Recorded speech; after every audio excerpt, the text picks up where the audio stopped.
Jabatan Pengangkutan Jalan Malaysia akan melancarkan aplikasi JPJ Vbit, iaitu platform digital bagi pengurusan lelongan awam kenderaan sita dan dilucut hak, secara dalam talian bermula 10 Mac ini. Ketua Pengarahnya, Datuk Eddie Fadli Ramli berkata, inisiatif itu dilihat sebagai langkah strategik jabatan dalam memperkukuh ketelusan, kecekapan serta integriti dalam pengurusan pelupusan kenderaan yang disita.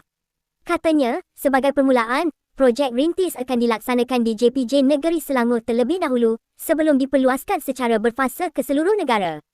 Katanya, sebelum aplikasi JPJ Vbit diperkenalkan, orang ramai yang ingin menyertai lelongan perlu hadir ke lokasi penyimpanan kenderaan, bagi melakukan pemeriksaan fizikal serta menghadiri majlis lelongan awam secara manual. Bagi membantu orang awam membuat penilaian yang lebih tepat, JPJ turut menyediakan laporan penarafan kenderaan sebagai rujukan tambahan kepada pembida, katanya. Katanya, pada masa sama, aplikasi itu diperkenalkan bagi memudahkan orang awam membida kenderaan sitaan tanpa perlu hadir ke lokasi lelongan seperti sebelum ini.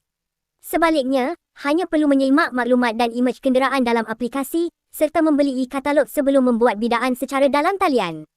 Beliau berkata, orang awam yang berminat untuk menyertai bidaan boleh mula membeli e-katalog, selepas mendaftar dalam aplikasi tersebut bermula 18 Mac ini, pada harga RM50 bagi setiap siri pelelongan.